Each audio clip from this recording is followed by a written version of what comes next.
فأعوذ باللہ من الشیطان الرجیم بسم اللہ الرحمن الرحیم الصلاة والسلام علیک یا رسول اللہ وعلی آلک واصحابک یا حبیب اللہ الصلاة والسلام علیک یا نبی اللہ وعلی آلک واصحابک یا نور اللہ۔ میٹھے میٹھے اسلامی بھائیوں اور مدنی چینل کے ناظرین، سلسلہ شان نزول لے کر ایک بار پھر آپ کی خدمت میں حاضر ہیں، اور آج بھی ہمارے اس سلسلے میں باقاعدہ قرآن مجید فرقان حمید کی چند آیات مبارکہ اور ان کی کچھ تفصیل تشریح کے ساتھ، کچھ احکام کے ساتھ انشاءاللہ العزیز آج کا یہ درس، آج کا یہ سلسلہ پیش کرنے کی سعی اور کوشش کی جائے گی۔ اللہ کریم رب العزت جل وعلا کی بارگاہ میں دعا ہے، رب تعالی ہم سب کو قرآن مجید فرقان حمید کے احکامات پر عمل کرنے کی توفیق عطا فرمائیں۔ اللہ تعالیٰ اپنے پیارے حبیب صلی اللہ تعالیٰ علیہ وآلہ وسلم کی ذات اقدس پر درود پاک پڑھنے سے متعلق قرآن مجید فرقان حمید میں ارشاد فرماتا ہے، ان اللہ و ملائکتہ یصلون علی النبی، بے شک اللہ اور اس کے فرشتے درود بھیجتے ہیں اس غیب بتانے والے نبی پر۔ یا ایہا الذین آمنوا صلوا علیہ وسلموا تسلیما، اے ایمان والو تم بھی ان پر درود اور خوب سلام بھیجو۔ اللہ تعالیٰ نے اپنے پیارے حبیب صلی اللہ تعالیٰ علیہ وآلہ وسلم کی ذات اقدس پر خوب خوب سلام، خوب خوب درود ہمیں بھیجنے کا حکم ارشاد فرمایا، اور خود ارشاد فرمایا ہے کہ یہ وہ ذات ہے کہ جس پر اللہ اور اس کے فرشتے بھی اپنی شان کے لائق درود بھیجتے ہیں۔ اے ایمان والو تم بھی خوب درود اور خوب سلام ان پر بھیجو۔ جمعرات ہے، کل جمعۃ المبارک، رات شب جمعہ ہے، کثرت سے ان گھڑیوں میں درود پاک کو اپنا معمول بنائیے۔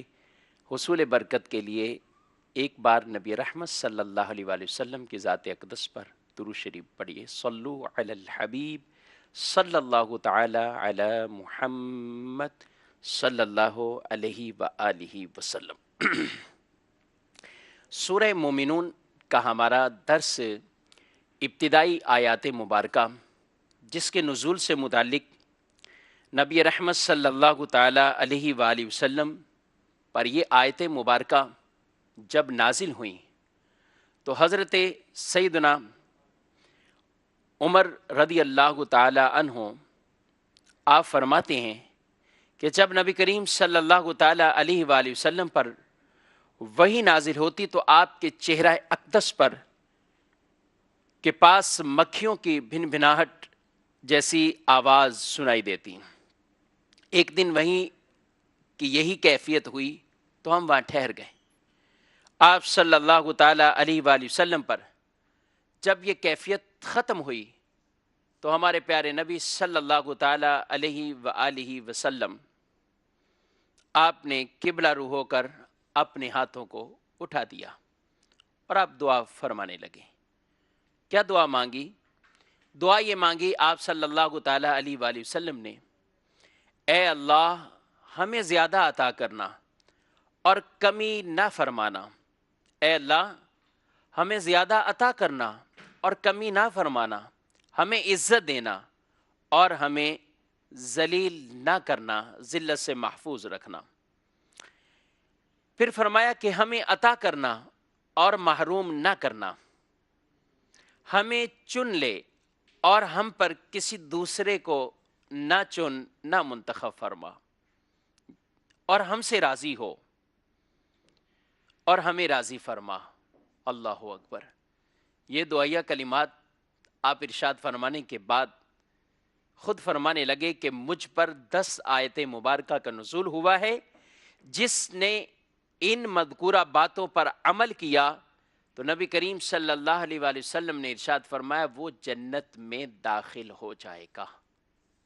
وہ 10 آیت مبارکہ سورہ مومنون 18 پارہ، اس کی ابتدائی آیات مبارکہ جن میں کامیاب مومنین کی نشانیوں کو بیان کیا گیا کہ مومن کی اندر کون سی علامتیں ایسی ہیں کہ جو مومنوں کو کامیاب بنا دیتی ہیں، اور جو اوصاف ان ایمان والوں میں ہونی چاہیے جن صفات کے ساتھ ایک مومن کو زندگی گزارنی چاہیے، وہ صفات وہ کون سی صفات ہیں؟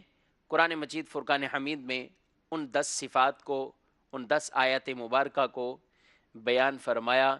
گویا کہ یہ کہہ لیں کہ بظاہر تو وہ 10 احکام ہیں، لیکن اگر انہی کی تشریح اور انہی کی تفصیل میں جایا جائے، انہی کی اگر ڈیٹیل میں جایا جائے، تو پھر پورا گویا کہ اسلام کے جمیع احکام ایک طرح کے وہ انہی کے اندر نظر آ جائیں گے، کسی نہ کسی طرح اس شک کے اندر وہ داخل ہوتے ہوئے ہمیں دکھائی دیں گے، نظر آ جائیں گے۔ تو اللہ تبارک و تعالیٰ نے کیا ارشاد فرمایا ہے؟ قرآن مجید فرقان حمید کی یہی سورہ مومنون کی چند آیات مبارکہ کا درس ہم ماقبل جمعرات کو اسی شان نزول کے سلسلے میں ہم نے سماعت کیے تھے، اور اس کی بقیہ آیات مبارکہ کا درس انشاءاللہ العزیز آج ہم سماعت کریں گے۔ اللہ تبارک و تعالیٰ نے ارشاد فرمایا ہے، بسم اللہ الرحمن الرحیم، قد افلح المومنون، بے شک وہ مومن کامیاب ہوئے، الذین هم فی صلاتہم خاشعون، کون سے مومن؟ وہ جو اپنی نمازوں میں ڈرنے والے ہیں، خوف رکھنے والے ہیں، والذین هم عن اللغو معرضون، اور وہ جو لغو باتوں سے اعراض کرنے والے ہیں، لغو کاموں سے بچنے والے ہیں، والذین هم للزکاۃ فاعلون، اور وہ جو اپنی مالوں کی زکاتوں کو ادا کرنے والے ہیں۔ آگے ارشاد فرمایا، جہاں سے آج ہمارا باقاعدہ درس کا آغاز ہوگا، ارشاد فرمایا والذین هم لفروجہم حافظون الا علی ازواجہم او ما ملکت ایمانہم فانہم غیر ملومین، اور وہ جو اپنی شرمگاہوں کی حفاظت کرتے ہیں مگر اپنی بیویوں یا شرعی باندیوں پر جو ان کے ہاتھ کی ملک ہیں، پس بے شک ان پر کوئی ملامت نہیں۔ اس آیت مبارکہ میں کامیابی حاصل کرنے والے اہل ایمان کا چوتھا وصف بیان کیا گیا، اور اس آیت مبارکہ اور اس کے بعد والی آیت مبارکہ جس کا خلاصہ یہ ہے کہ ایمان والے زنا، بدکاری اور اس بدکاری کے اسباب، اس کے لوازمات اور اس طرح کے تمام حرام کاموں سے اپنی شرمگاہوں کی حفاظت کرتے ہیں اور ان حرام کاموں سے اپنے آپ کو بچاتے ہیں۔ اللہ تبارک و تعالیٰ نے ساتھ یہ بھی اس کے جائز صورت بھی بیان فرما دی، کیونکہ انسان کی ایک فطرت کا تقاضا ہے کہ وہ اپنی انسانی شہوت کی تکمیل کے لیے فرما دیا کہ اپنی شرعی اس کی جو بیویاں ہیں اور جو شرعی باندیاں ہیں، باندیوں کا سلسلہ آج کے دور میں نہیں ہے، اس وقت یہ باندیوں کا بھی سلسلہ اور نظام تھا، پھر آہستہ آہستہ باقاعدہ یہ ختم ہوتا رہا، اور اب ایسا نہیں ہے، اور اب اس کی تکمیل کے لیے ایک ہی ذریعہ ہے، اور وہ ہے نکاح، کہ نکاح کے ذریعے آدمی اس شہوت کی تکمیل کر سکتا ہے، اور یہی ایک اچھا اور پاکیزہ ذریعہ ہے کہ جس کے ذریعے سے دنیاوی فوائد بھی حاصل کیے جا سکتے ہیں اور آخرت کے فوائد بھی حاصل کیے جا سکتے ہیں۔ انسان اپنی جسمانی فوائد بھی حاصل کر سکتا ہے، دنیاوی فوائد، اپنے نسب، اپنی اولاد کا چلنا، یہ سب معاملات بھی حاصل کر سکتا ہے، اور اس کے ساتھ ساتھ اسی معاملات کے اوپر آخرت کے اندر اس پر جو ثواب کا ترتب ہے، اللہ تعالیٰ کی بارگاہ سے ان معاملات کے اوپر جو اس کا ثواب ہے، اولاد پیدا ہوتی ہے، وہ آدمی کے لیے صدقہ جاریہ بن جاتی ہے۔ جب آدمی اپنی اولاد کی نیک اور اچھی تربیت کرتا ہے، وہ اولاد آدمی کے لیے صدقہ جاریہ بن جاتی ہے۔ تو یہ آخرت کے لیے بہت اچھے انعامات کا ذریعہ اور سبب بن جاتی ہے۔ تو ایک ہی ذریعہ ہے، وہ ہے نکاح۔ اس کے علاوہ جتنے ذرائع ہیں انسانی خواہشات کی تکمیل کے، نکاح کے علاوہ فی زمانہ وہ سب حرام کاموں میں ہیں۔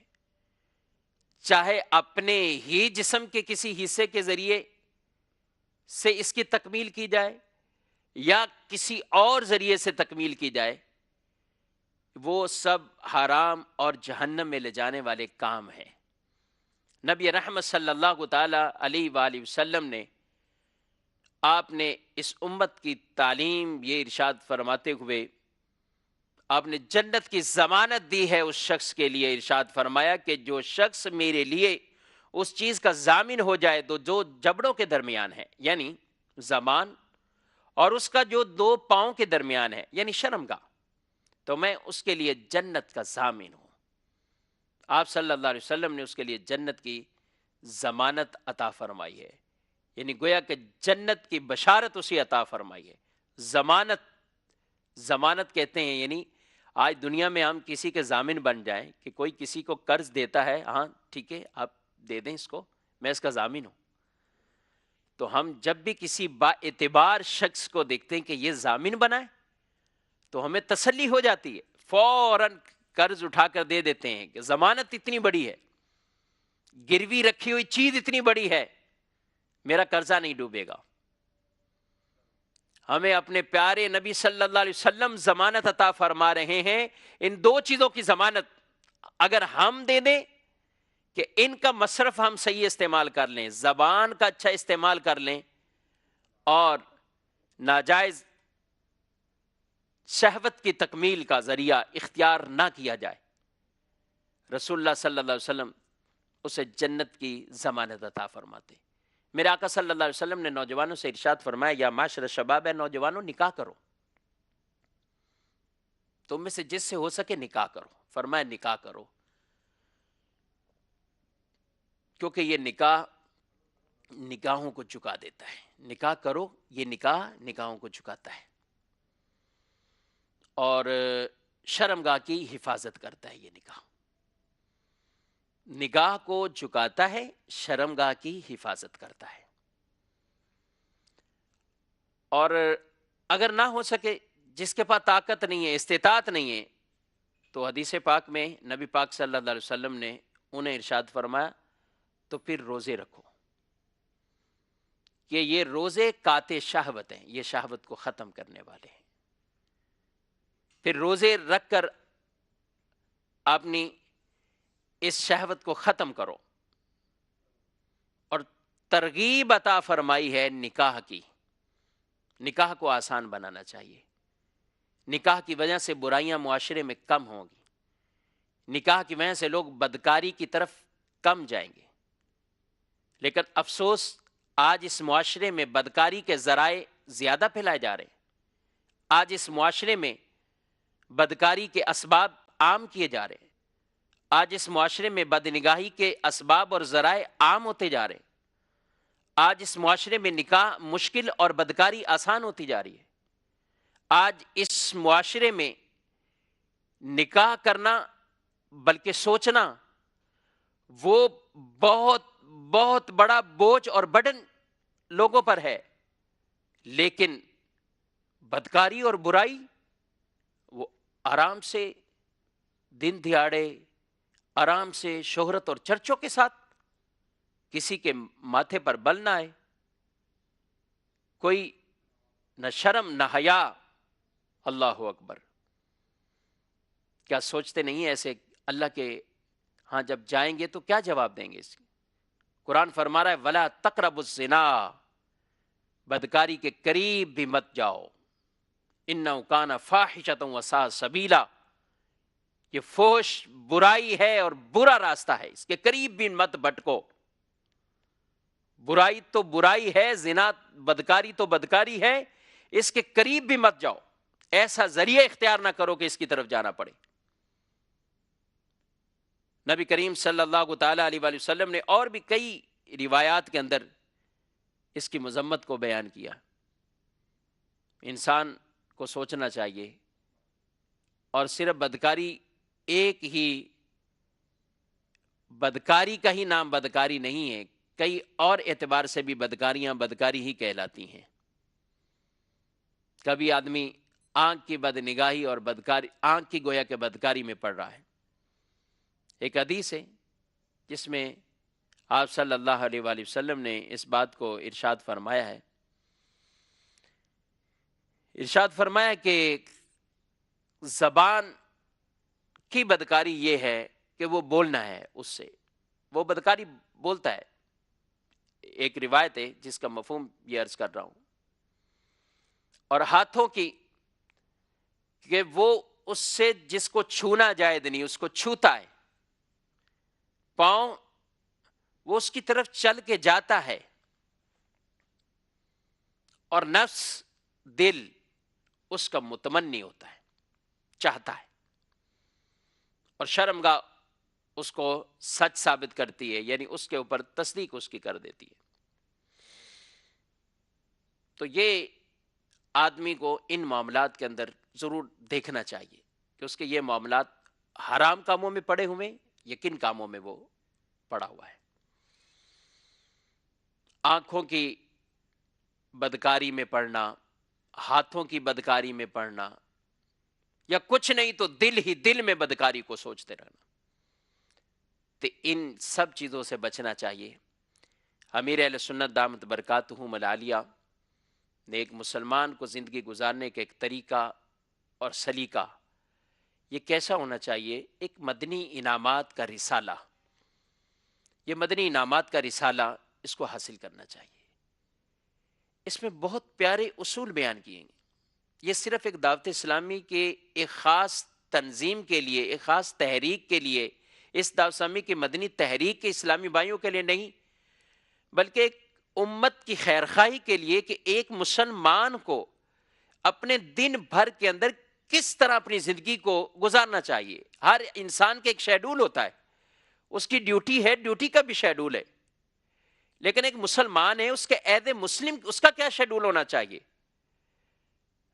ہم اس کو ترتیب نہیں دے پاتے۔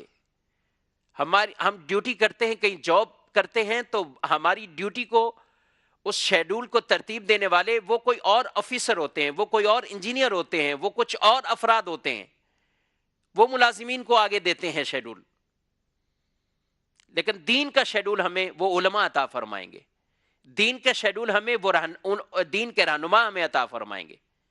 امیر اہل سنت دامت برکاتہم العالیہ نے امت کی خیر خواہی کے لیے آپ نے یہ ہمیں مدنی انعامات کا رسالہ اسلامی بھائیوں کے لیے بھی اور اسلامی بہنوں کے لیے بھی یہ عطا فرمایا کہ ایک مسلمان مرد اور مسلمان عورت اس کو اپنی زندگی کو کیسے ترتیب دینا چاہیے۔ یہ اگر صبح اٹھے تو اس کی صبح کیسی ہو، اس کا دن کیسے گزرے اور کیسے معاملات ہیں۔ اس رسالے میں ہرگز ایسا نہیں ہے کہ آپ سارا دن بیٹھے رہے مصلی پہ اور آپ صرف تسبیح پڑھتے رہیں، ہرگز ایسا نہیں ہے۔ اس رسالے میں ہرگز ایسی باتیں نہیں ہے کہ آپ صرف دن بھر عبادت کے معاملات ہی کرتے رہیں گے۔ آپ پڑھ کر تو دیکھیے ایک مرتبہ، تو اب ضرور آپ کو اندازہ ہوگا کہ ہاں ایک مسلمان کو اس شیڈول کے مطابق زندگی گزارنی چاہیے۔ اور میں یقین اور وثوق کے ساتھ کہتا ہوں، آج کا ہمارا موضوع یہ جنت کے وارث کون، اس رسالے کو ہاتھ میں تھام لیجئے اور اس شیڈول کو دیکھ لیجئے، تو انشاءاللہ یہ جنت کے وارث انشاءاللہ ضرور ہمارا مقدر بنے گا، یہ ہم جنت کے وارث بنیں گے انشاءاللہ۔ اس طریقے سے زندگی گزارنے میں انشاءاللہ ہمیں کامیابی مل جائے گی۔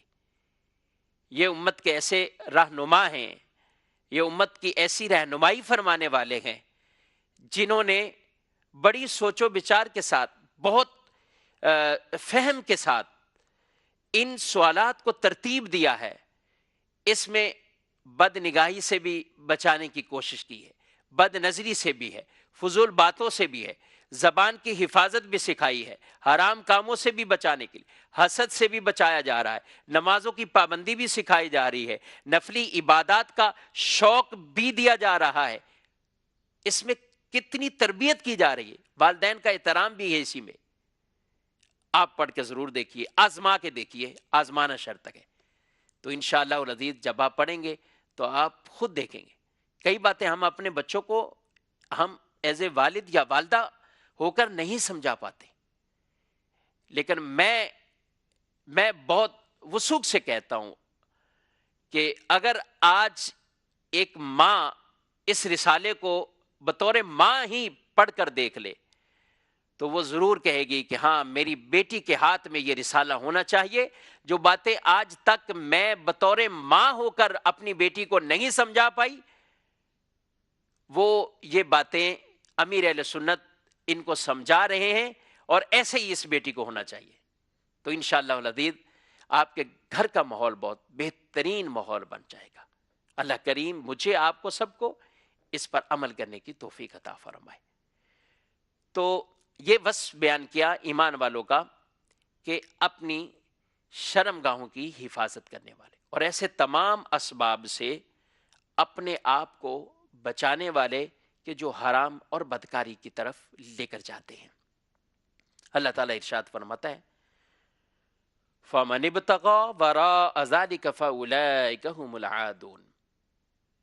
تو جو ان کے سوا کچھ اور چاہے تو وہی حد سے بڑھنے والے، یعنی اس کے علاوہ اپنی خواہش کو پوری کر رہا ہے تو وہ پھر اللہ کی حدوں کو کراس کرنے والا ہے. ایک حد کو بیان کر دیا کہ اس خواہش کو پورا کرنا ہے تو اس حد میں رہتے ہوئے اس کے علاوہ جو کسی اور طرف جائے گا تو وہ پھر اس حد کو کراس کرنے والا ہے.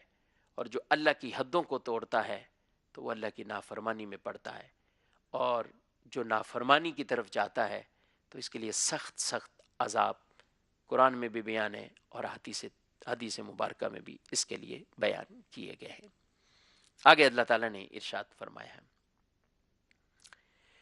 والذین هم لأماناتهم وعہدهم راعون. والذین هم لأماناتهم وعہدهم راعون، اور وہ جو اپنی امانتوں اور اپنے وعدوں کی رعایت کرنے والے ہیں. امانتوں اور اپنے وعدوں کی. اہل ایمان کے مزید دو وصف یہاں اس آیت مبارکہ میں بیان کیے. ایک وصف کہ اگر اس کے پاس کوئی امانت رکھوائی جائے تو خیانت نہ کرے، امانت میں خیانت نہ کرے. اور دوسرا وصف کہ اگر وہ وعدہ کریں تو وہ اس وعدے کو پورا کریں. وعدے کو پورا کریں. وعدے کو پورا کرنا یہ اہل ایمان کی شان ہے. منافقین کی یہ علامت ہے. منافقین کا یہ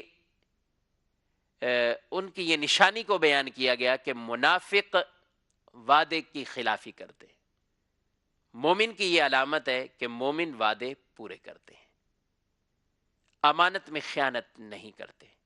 ایک حدیث پاک ہے جس میں ارشاد فرمایا کہ منافق کی علامت جب لڑائی کرے تو وہ گالی دے، جب لڑائی کرے گالی دے، جب بات کرے جھوٹ بولے، امانت پکڑائی جائے خیانت کرے، اور وعدہ کرے خلاف کرے.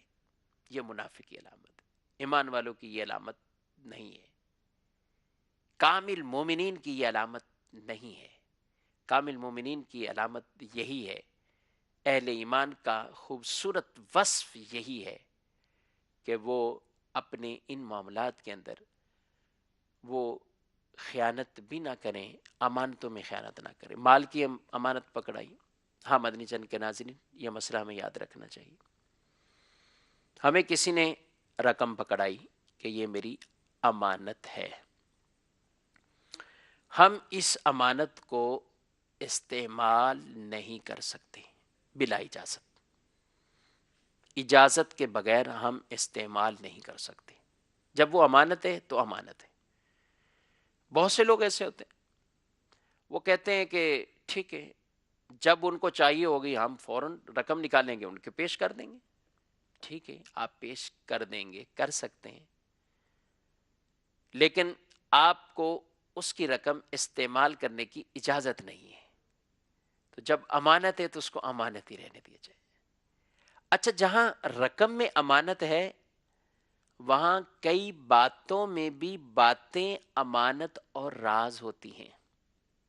جی ہاں، باتیں بھی امانت ہوتی ہیں. کسی کو بتائی بات، یہ امانت ہے. کہہ دیا کہ یہ آپ کے پاس میرا راز ہے، میری امانت ہے، تو اس کا بھی خیال رکھنا چاہیے. یہ ان چیزوں کا بھی ہمیں رعایت کرنی چاہیے اور اپنے وعدوں کو پورا کرنا چاہیے. وَأَوْفُوا بِالْعَهْدِ إِنَّ الْعَهْدَ كَانَ مَسْئُولًا. اپنے وعدوں کو پورا کرو کہ وعدے کے بارے میں سوال ہوگا. اللہ تعالیٰ نے قرآن پاک میں ارشاد فرمائے اپنے عہدوں کو پورا کرو، اس کے متعلق سوال ہوگا. ان عہدوں سے متعلق قیامت کے دن پوچھا جائے گا، سوال کیا جائے گا. نبی کریم صلی اللہ علیہ وآلہ وسلم کے ایسے ایسے واقعات ہیں. آپ نے تو وعدے کرنے کے متعلق ایسی ایسی مثالیں پیش کی.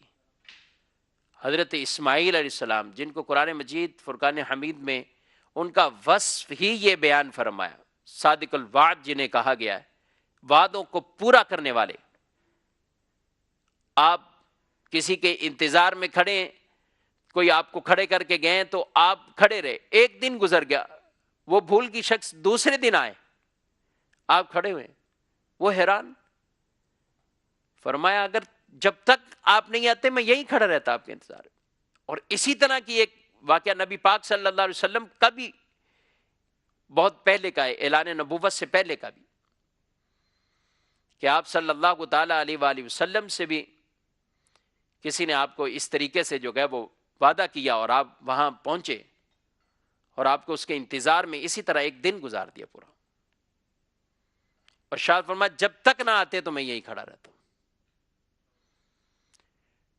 اور یہی وجہ ہے کہ وہ کفار جو آپ پر ایمان بھی نہیں لائے لیکن آپ کے وعدوں سے متعلق، آپ کی امانتوں سے متعلق، وہ جو اپنے عزیزوں کو چھوڑ کر ایمان بھلے آپ پر نہیں لائے لیکن آپ کو سچا کہنے پر وہ بھی مجبور تھے کہ آپ کو سچا کہتے تھے، آپ کو صادق کہتے تھے، آپ کو امین کہتے تھے، آپ کے لیے یہ یقین رکھتے تھے آپ امانت میں خیانت نہیں کریں گے، آپ کی زبان سے کبھی خلاف واقع بات نہیں ہے، آپ زبان کے بھی سچے ہیں، قول کے بھی سچے ہیں، فعل کے بھی سچے ہیں، عمل کے بھی سچے ہیں، کردار کے بھی سچے ہیں، افعال کے بھی سچے ہیں، اور اپنی امانتیں آپ کو پکڑاتے تھے. قیمتی قیمتی امانتیں نبی پاک صلی اللہ علیہ وسلم کو دیتے. یہ میرے اور آپ کے لیے درس ہے، پیغام ہے. مدنی چینل کے ناظرین، یہ پیغام ہے، ہمیں سیکھنے کی باتیں ہیں کہ ہم بھی اپنے وعدوں میں سچے ہونے چاہیے، وعدوں کی تکمیل کی کوشش کرنی چاہیے. جب وعدہ کیا ہے پورا کریں، کوشش کریں. اور اس مقولے اور اس لطیفے کو بھول جانا چاہیے، وہ وعدہ کیا جو وفا ہو. ہر وعدے کو اسی خاتے میں ڈال دیتے ہیں، ہر وعدے کو گویا کہ جو ہے وہ اسی طرح ہی جو ہے نا وہ جھوٹا بنا دیتے ہیں. تو ایسا نہیں کرنا چاہیے، اپنے وعدوں کو سچا بنایا جائے. نبی پاک صلی اللہ علیہ وسلم نے ایک جنگ کے موقع پر، حالانکہ جنگ کے موقع پر آپ دیکھیں کتنی اہم ضرورت ہوتی ہے، جنگ کے موقع پر افراد کی کتنی ضرورت ہوتی ہے. کچھ افراد دو ایسے آئے اور نبی پاک صلی اللہ علیہ وسلم صف بنا رہے تھے. تو انہوں نے آ کے آپ صلی اللہ علیہ وسلم سے عرض جب کی تو آپ نے پوچھا، تو عرض کرنے لگے یا رسول اللہ صلی اللہ علیہ وسلم ہم آ رہے تھے تو راستے میں کفار نے ہمیں روکا اور انہوں نے ہم سے کہا کہ تم جو ہے وہ محمد صلی اللہ علیہ وسلم کی مدد کرنے کے لیے جا رہے ہو، ہمارے خلاف لڑو گے. تو ہم نے ان سے وعدہ کر لیا کہ نہیں، ہم تو نہیں لڑیں گے. تو آپ صلی اللہ علیہ وسلم کا کردار دیکھیے، آپ نے انہیں صف سے جدا کر دیا. کہا تم کہہ کے آگے ہو تو اب اس کو پورا کرو. اللہ اکبر. جنگ نام ہی دھوکے کا ہے. جنگ میں تو آدمی داؤ پیچ چلا کر جیتنا چاہتا ہے، لیکن آپ صلی اللہ علیہ وسلم نے یہ کردار کی وہ اعلیٰ مثالیں عطا فرمائی ہیں، انہیں صف سے جدا کر دیا. فرمایا جدا ہو جاؤ. ہمارا یہ درس، ہمارا یہ پیغام جانا چاہیے. یہ میرے اور آپ کے لیے پیغام ہے. جو آج بات پر جو ہم ایک بات یہاں کریں اور دل میں ہی یہ ارادہ ہے کہ میں نے ایسا نہیں کرنا، ارے کل ہی ایسا ہو جائے گا، آپ کر لو، پیمنٹ کل آ جائے گی. ایسے نہیں آئے گی، یہ معاملہ ایسا ہو جائے گا، اور دلی میں فوراً اسی وقت یہ ارادہ ہے کہ ایسا کرنا ہی نہیں ہے کسی طرح. کتنے ہم کردار کے شاید یہ جھوٹے کردار ہیں، جھوٹی باتیں ہیں، جھوٹی نیتیں ہیں، جھوٹے انداز ہیں. اللہ سے کوئی مخفی نہیں ہے، اللہ سے کوئی چھپا ہوا نہیں ہے. رشتہ داری ہو یا کاروباری زندگی ہو یا کوئی اور معاملات ہو، ان کو دیکھنا چاہیے اور اپنے نبی کریم صلی اللہ علیہ وسلم کی سیرت کو اپنانا چاہیے. ہر وقت یہ چیزیں پیش نظر رکھتے ہوئے، نبی پاک صلی اللہ علیہ وسلم کی سیرت کو اپناتے ہوئے اپنے کردار کو اچھا سے اچھا بنانے کی ہم سب کو صحیح اور کوشش کرنی چاہیے. آگے ارشاد فرمایا والذین هم علی صلاتهم یحافظون، اور وہ جو اپنی نمازوں کی حفاظت کرنے والے ہیں، وہ جو اپنی نمازوں کی حفاظت کرنے والے ہیں. یہ صفات کو جب شروع کیا تو فرمایا الذین هم فی صلاتهم خاشعون، وہ جو اپنی نمازوں میں ڈرنے والے ہیں. اور ان صفات کا اختتام کیا تو فرما دیا وہ جو اپنی نمازوں پر محافظت کرنے والے ہیں. وہاں ڈرنے والوں کا ذکر کیا، یہاں حفاظت کا ذکر فرما دیا. یعنی نماز بھی نہ چھوٹے، محافظت بھی رہے نماز کے اندر، اور نماز کے اندر خشوع و خضوع والی کیفیت بھی رہے، نماز کے اندر وہ ڈر والی کیفیت بھی رہے. اولئک هم الوارثون، فرمایا یہی لوگ وارث ہیں، یہی وارث ہیں. الذین یرثون الفردوس، یہ فردوس کی میراث پائیں گے، وہ اس میں ہمیشہ رہیں گے. ہم فیہا خالدون، وہ اس میں ہمیشہ رہیں گے. یہ فردوس کی میراث پائیں گے، ہم فیہا خالدون، وہ اس میں ہمیشہ فردوس میں رہیں گے، ہمیشہ فردوس میں رہیں گے. نبی پاک صلی اللہ علیہ وسلم نے ارشاد فرمایا ہر شخص کے دو مقام ہوتے ہیں، ایک جنت میں اور ایک جہنم میں. جب کوئی شخص مر کر ہمیشہ کے لیے جہنم میں جائے تو اہل جنت اس کے جنتی مقام کے وارث ہوں گے. یہی اس آیت اولئک هم الوارثون کا مقصد ہے. یعنی جنت میں جو مر کر ہمیشہ کے لیے جہنم میں چلا جائے گا تو اس کی جو جگہ جنت کے اندر جو مقام ہے، اس کی جو میراث ہے، دنیا کے اندر کوئی آدمی مال ترکہ چھوڑ کر جاتا ہے، اس کی میراث کسی دوسرے کو ملتی، اس کو وارث کہا جاتا ہے کہ اس نے دوسرے کی میراث پائی ہے، یہ وارث کہلاتا ہے. اور وارث اس لیے اس کو کہا گیا، میراث اس لیے کہا گیا کہ یہ جو اس کو مال ملا، یہ جو کچھ ملا، یہ بغیر محنت کس کو مل گیا، یہ اس کو بغیر اس کے مل گیا. تو ایک اس کی تعویل، ایک اس کی تشریح تفصیل یہ بیان فرمائی گئی کہ جنت کو میراث اور جنت کے وارث نے کس اعتبار سے کہا گیا ہے، کہ جو ہمیشہ کے لیے جہنم میں جائیں گے تو ان کا جو مقام اور ان کی جو جگہ تھی وہ یہ اہل ایمان اور ان صفات کے حامل افراد کو جو ملے گی تو یہ ان کے وارث بن جائیں گے، وہ بھی جگہ انہیں مل جائے گی اور یہ جنت کے وارث کہلائیں گے. نبی پاک صلی اللہ علیہ وآلہ وسلم نے ارشاد فرمایا جنت میں 100 درجے، 2 درجوں کے درمیان اتنی مسافت ہے جتنی آسمان اور زمین کے درمیان ہے.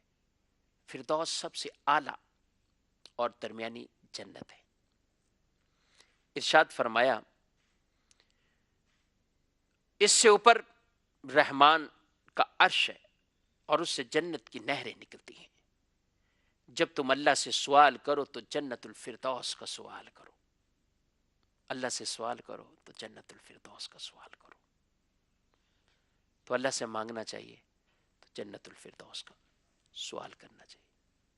یا اللہ ہم سب کو ان صفات پر عمل کرنے کی توفیق عطا فرما، ہمیں کامل مومن بنا، ہمیں نیک سیرت مومن بنا، نیک کردار مومن بنا، نبی پاک صلی اللہ علیہ وسلم کی سیرت مبارکہ پر عمل کرنے والا مومن بنا۔